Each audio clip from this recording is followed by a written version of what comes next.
Speaking of shows that don't at all do that, at all, not even fucking close, Game of Thrones. This most recent episode of Game of Thrones was not good. It was very disappointing. It was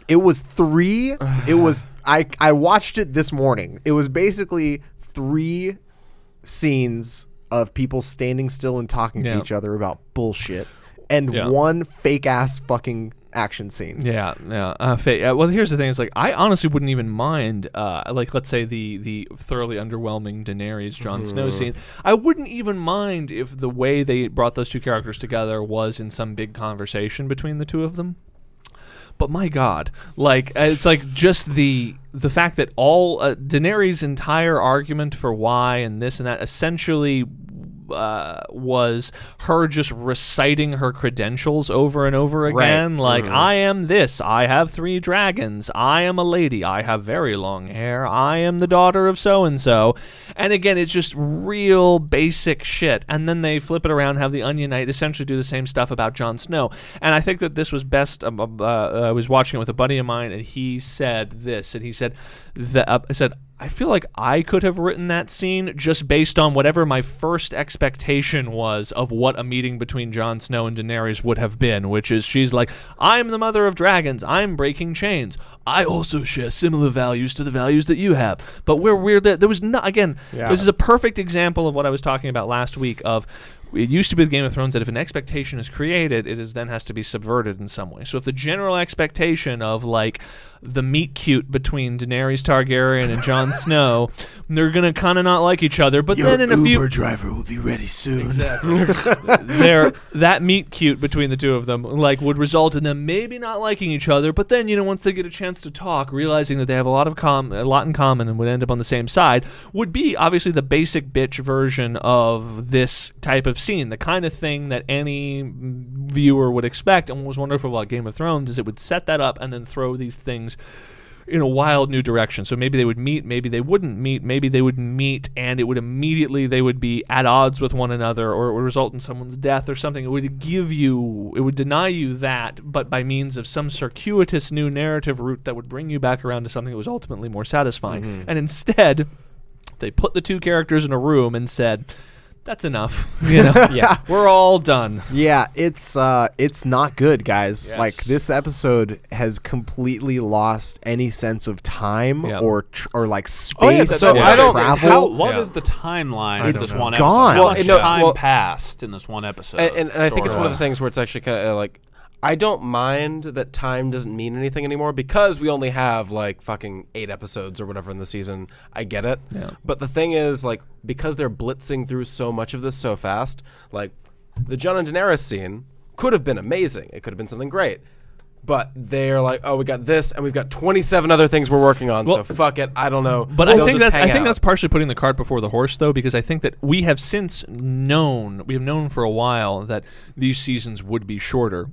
However, is that a result of production reasons why they wanted, like, we just want to make less episodes, or so we really have to hurry? Or is it just the fact that without the George R.R. Martin books, they don't know how to write a robust story full of all sorts of these interesting turns, and so they're just writing it out, and it's tracking much, much shorter and faster, because, like, well, Jon Snow gets in a boat, and he goes to Daenerys, and they're like, hey, you're pretty cool too, all right, I guess we're on the same side, let's go take this out, and, like, that's why it's only 7 fucking episodes this season, is because you're like, how are those other ones so long? I mean, they get in boats, they travel, they talk to each other, the good guys are like, hey, let's get rid of the bad guys, and the bad guys are like, ugh, and that's the whole show, and that's what the show is right now. Yeah. Well, no, and that was the thing I was about to get at as well, was just like, without this blueprint in front of them of, here is how to create an interesting narrative that is subverting tropes and doing all these things, and they're just like, well, all right, so we're going to have Jon and Daenerys meet. They're just going to meet, whatever. Like, we're going to have, all right, so Jorah, he's going to have this thing, and it's going to be, like, life-threatening. God, that's so... And then next week, he's just, like, cured. And there's no scars, there's no bleeding, there's nothing. There's no anything. Like, he's not, people have for Sam. Yes, and people have for centuries been cursed with this Snow Man thing, which apparently you could just totally just cut off. It's like moles. It's just gone at that point. You just freeze them off like warts. Just freeze it off and just you flake it. Another perfect representation of what this is, the new way of this thing is like. Obviously, and again, spoilers, but the final scene that happens between Jaime Lannister and whatever Tyrell, the main Tyrell bitch, Marjorie, is that Marjorie, I guess. Is she Marjorie? Elena. Yeah, whatever. Like I felt there was a moment in it where I felt the anticipatory tingles of a Game of Thrones moment happening, which is, it's basically Jaime killing her. So he says like, "Oh, we were gonna do some really terrible shit to you, but I talked Cersei out of it. So I'm gonna give you this poison." He pours it into her glass. She drinks it down. After she drinks it down, realizing that she's dying, she then says, "I was the one that killed Joffrey," and to him, secure in the fact that now she's spared from torture and all these things because she just drank this poison. Which in Game of Thrones, and I was like, "Oh shit, here it comes." He's gonna fuck her up. No, I was thinking he's gonna reveal in that moment that the thing he just put into her drink wasn't in fact poison, but he just gave her the poison, knowing that she would then admit to Joffrey. And now that she's admitted it, they're gonna fucking torture her to death over the course of the next 5 years. And then instead she says, "I was only killed Joffrey," and Jaime Lannister's reaction was to go, "Huh," and then like literally walk out of the room. Yeah, and that was it. And I was just like, even as low as my expectations are for the narrative mechanics of this thing at this point, that one shocked me. This season, or at the very least, at the very least, oops, it was actually the same poison that did Joffrey in. You're dying in a horrific way now. Anything would have been nice. What I've starting to see this season is a lot of retreading things we've seen before. Like, let's drag some chicks through the streets of fucking King's Landing again. Yeah. Okay, let's have people, and you can tell again the writing is way not there because someone in the crowd yells out, "Fucking wankers!" Yes. I was like, "Fucking wankers!" Yeah. That's the best you could come up with. Like, that's your move. And in their defense, it was probably ad lib. They just didn't have the taste to take it out. But the best character of the season so far has been Euron. You know what? He's the only one that's interesting. Guys, you know what this is reminding me of? This is really reminding me of something very specific. In the gap of time between when The Matrix came out and the Matrix sequel came out, there was something that had circulated online. You guys are too young. You're too young to remember this. There was a fake screenplay for Matrix Reloaded going around that some fan had written, but had been written, at full length and as a screenplay format that was circulating around, and lots of people thought it was the real screenplay and shit. And I remember reading it, I remember thinking, this could be the screenplay, sure, but one thing that's really noteworthy here is there's nothing in this screenplay that isn't a development from a specific thing we saw in the first Matrix. For example, I don't remember the details anyway, but basically there's no character, there's no even minor characters who are just kind of throwaway characters in the first Matrix are just recycled again to be used. It's all being assembled from what was already there. Right. Exactly. And that's exactly what this feels like. This really does feel like that. That's exactly what this feels and that's even better, just more spiritually. This feels like a fan script written by like some 19-year-old. Well, that's exactly what it is. That is true. That is exactly it's a fan script. Good point, actually. We're watching fan fiction. We are watching fan fiction, and it's just scene by scene. It doesn't feel like Game of Thrones. It feels like what it is, which is an outline. Yeah, George R. R. Martin said these things will happen. Yeah, and they go, "Cool, how?" And he's like, "I'm working on it. I'm still writing the book." Except that here's how George R. R. Martin approaches his outlines. He has an outline of what he wants to happen ultimately, and then for every single thing that's supposed to happen, he does the work that Kyle just outlined there. Yeah. Okay, if this is what I want to happen, then all the setups for it need to be way in the other direction, and some surprising reveal to make what I ultimately want to happen. Yeah, and also just like all of the wonderful little details. If you have really kind of commitment to honesty and good writing and all of that, like they come in the writing of the thing. So it doesn't matter if you know what the ending is. Like all of those cool little flips and reversals and back comes in the actual writing of the thing. And no one has time to sit down and actually do the writing of the thing because now they need to make more seasons of the show. And so instead they're just shooting the outline. That's a very good way of looking at it, and that's what it is. This is the outline for how things go, and with all the time that would have come in the process of actually creating cool scenes or narrative sequences, and things are just kind of not there because there was never any time to actually create those things, and so it feels, yes, like fan fiction. Yeah, well, and it's one of the things too as well, like the change in Game of Thrones over the past couple seasons, and what is apparent, very apparent now, is that it has become regular TV. Yeah, without like the blueprint of like every change up, everything from those books like being handed to them.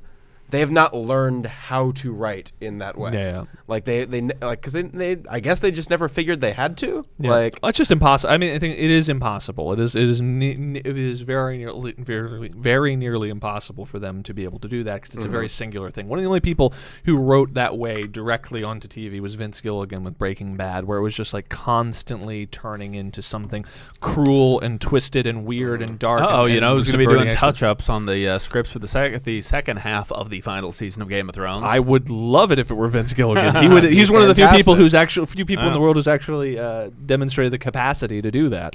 But it's not these guys. Yeah, that is also a very disappointing reveal. David Beinoff and D.B. Weiss, who were the writers of this particular episode. I think, did they write every single one of these episodes? No, not all but of them. They were credited as the writers of this episode. Ugh. And I realized that these guys were never that talented or bright. Yeah. They just found a really good book. They knew it was really good, and then did the best they could not to fuck it up into a screenplay format. Are you saying that you're not optimistic about Confederate? I don't even know what Confederate is. Boy. Cliff is disconnected from the world. Yeah. So that's been the big scandal the last 2 weeks, is that they announced their next show is going to be an alternate history show about a United States of America on HBO where slavery is still legal because the South won the Civil War. And there's so a series of novels on that. There's tons there are of plenty stuff about that. of this novels is based on on this is based on one of those series of novels. And so this has caused a tremendous outcry from all sorts of snowflake cuck SJWs. This fucking phrase. And these fucking snowflake cucks are SJWing all over my safe space. Yeah. Hashtag no Confederate. Hashtag no cuckfederate, more like Heyo. Jesus yeah, Christ. so hashtag, I know Daniel's with me. Cuckfederate. You're 100%. Yeah, just all of I know it. Daniel, but not like, to put words into Daniel's mouth, but this is what he told me before the show started. I am just a mouthpiece for Daniel's ideas. But it is very much them going out there trying to do the media like. It's like, no, it's okay. Like, we have a couple of black writers. It's going to be fine, right? Look at our black people. Yeah. And I mean, really, like, that's what it feels like. Yeah, I'm not excited for Confederate, not because I think that the concept is something you can't touch, which I think is kind of silly, considering right now, like, Man from High Castle is an alternate history. Like, alternate history is a big thing. Yeah. But more so because I don't think these guys are very good at TV. Exactly. Yeah, you can That's do the controversial subjects, sort of, if you're Quentin Tarantino, or if you're really super duper duper talented. Well, if they're basing it off of a series of books and those are complete, they might actually be able to pull it off, because it's only during this season where all the characters have had their IQs turned down. Do you know what this is like? This is like, they're like Ron Burgundy when the teleprompter breaks. Yes! They have it all together, and then at a certain point, the teleprompter has just broken, and they're up there just winging it right now. So and then Jon goes to Dragonstone, and Tyrion is cool, I guess, but Daenerys is like total dick to everybody for some reason. Sometimes. So no, never mind. Not based off of a series of novels. This will be all them. All original. All them. Which is like that's the thing where it's like, yeah, like this could be an interesting series. It could be cool. Who knows? They're gonna really touch on some really topical subjects. With the amount of nuance these guys have shown, and the amount of like really writing ability they've been able to show in their own invented stuff in Game of Thrones. Yeah. You know, my hopes are not that high. I can't wait to see. Here's the thing: that they better be semi-basing, because I even read, I think, most of the first book in one of these alternate history series that takes us from right after the Confederacy winning, like through the history of the United States up through then. That's actually really, really good. like really good. Yeah. Why aren't they doing that? Yeah. Well, is it going to take place in present day? It's in the present day. Okay, so so fast forwarding all the way? the question is, how do they handle World War I and World War II? Whose side does the Confederate fight exactly. on? No, that was actually in the series of books I'm referencing, which I don't forget the name of. It does go through a version of World War I and a version of World War II that's all different and the sides are weird and shit. Yeah. Wow. Interesting. Anyway, actually not really that interesting, but either way, this season of Game of Thrones has started off okay and just gotten progressively bad. Yeah. And I am Well, we've made it to the first. We've made it to the first high stakes thing that has gone south, which is like we finally made it to the meeting of Jon Snow and Daenerys, and so it's like, here we go, guys, don't fuck it up. And not only it's, I would say it's not even marginal. Like it's not even like it's not. In other words, it's not like I think it was less than what we thought. I think it was like overtly bad relative to even the standards of good TV versus good Game of Thrones. The characterizations were completely off. Yeah. No one feels like who they were last season. Exactly. It feels like Daenerys, especially Daenerys, who I get that she's becoming a queen, but basically all she does now, rather than having any point or anything, is just over and over, I am the mother. Like it's as if, like, after the "Where are my dragons" moment, they were like, we need more of those memeable lines. So all she does is stand on her 2 feet and shout over and over again, I am queen of the 7 kingdoms. I have 3 dragons. Do you have 3 dragons? And it's like, really, just from a rhetorical perspective, just you need to just do some more things to make your point. Other than just when her keep shouting character that. was, her character, Jon Snow is not the case, but remember when her character was smart at some point?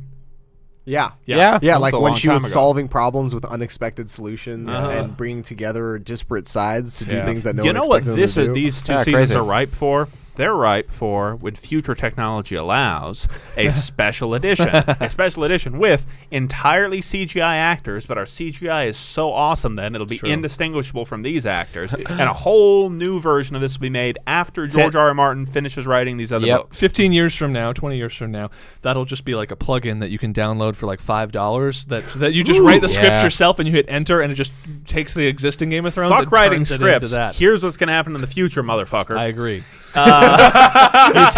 You take a book. Yes.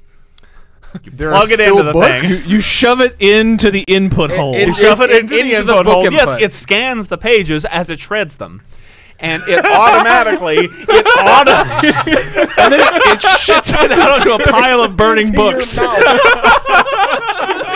And it automatically writes its own adaptation in a TV format and crafts the whole thing in CGI there. So all you need is a book, spits out automatic adaptation. I'm into it. Boom. Let's do that. Half hour. Tops.